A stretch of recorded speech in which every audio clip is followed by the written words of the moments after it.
If you're like me, you love more than one musical genre. I love opera, I love classical music, but I also love jazz, pop, musical theater, gospel, pretty much all different kinds of music. And I love singing all of those. Now, is it possible to sing all of those different genres and still save your voice, not kill your voice? Well, I don't know.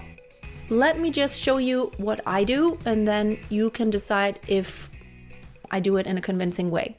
Before I dive deep into if it is possible to sing all these different genres, I want to share with you that I have a free training going on, and the link is below. You can sign up for it. How to nail every song. Now, who doesn't want to nail every song? Sign up for the training. It's free. If you can't make the live, you can always catch the replay, but you must be signed up.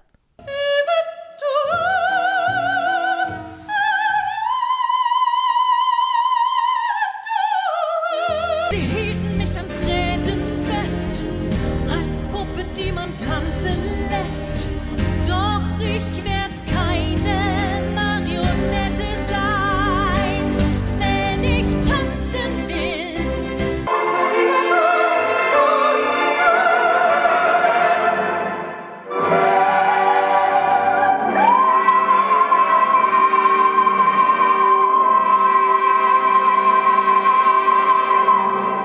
But you never have my heart. Let the sky fall when it crumbles.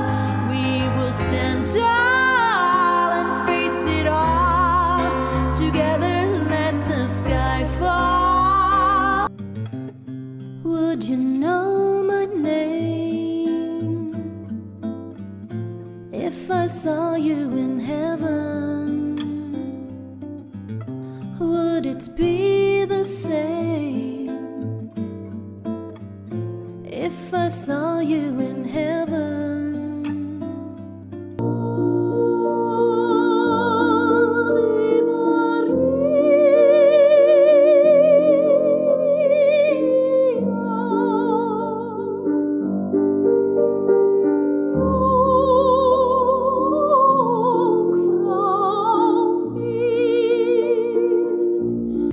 With Daddy and Mommy standing,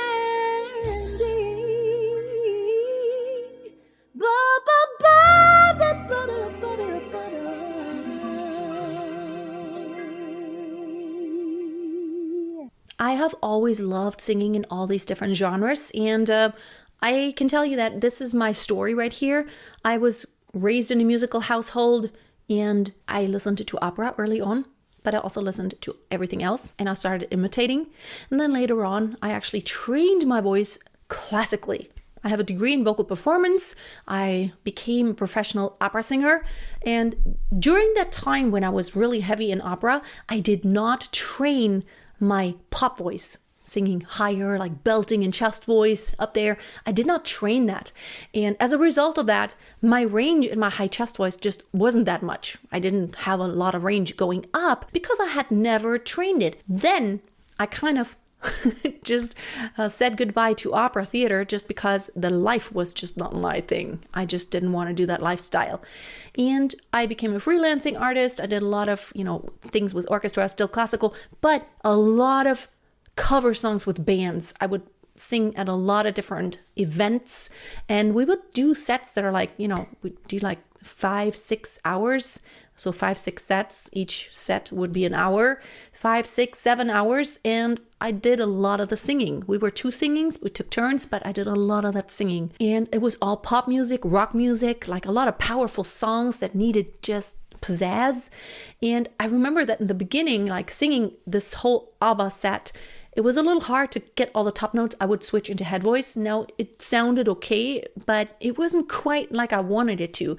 But after about a year in the band, my top range was so much higher because I kept practicing, and I just did it, I trained those muscles to where it became easier and easier switching back and forth between all kinds of different genres. I remember the time when after singing a high song like opera in high voice and then switching to sing like a pop ballad that has like really low pitches, it was really hard to get the low pitches. Nowadays, it's almost like I trained my muscles to stretch and to work really hard and to go back and forth very quickly. My muscles memorized it, and now I can easily go back and forth. I would do this all the time, like sing musical theater, sing classical, then sing something pop. I will usually start out with something jazzy, easy listening in the background, and then I will do like a show set, and I will do like a power ballad, and then I'll move to a classical piece of music that has like a high D,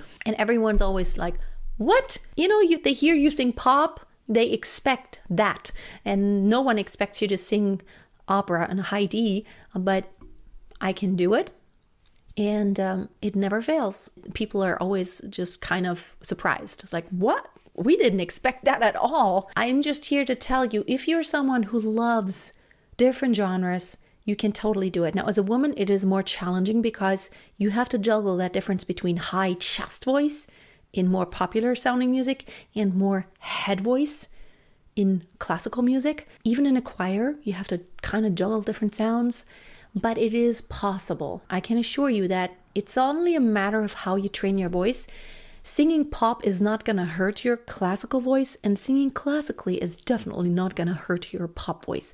And I know there are some people out there who say, if you actually just want to sing pop, don't sing classically. I say singing classically is going to add to your pop singing even, because you learn things there that are not on your radar a lot of times when you sing just pop, but they're gonna benefit you big time because you have a different level of accuracy and skill. So the more tools you get into your toolbox, yeah, you can belt, and yeah, you can sing a high head voice. You can be chesty, and you can also be extremely accurate. You can slide and slur and sing ad-libs. You also can sing coloraturas.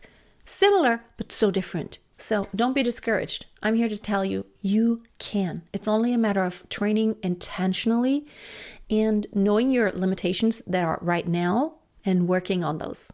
Thank you for watching today. If you want to dive deeper and connect with me and have me be your coach, consider joining my online singing school. The link is below. I would love to talk to you and hear your voice. Until next time, always keep a song in your heart and always keep on singing. If you want to avoid strain when you are singing through songs, especially those that seem to be really intense, and it seems like you are not getting a break in there, the biggest factor is to look for those little islands of relaxation. So we're going to do this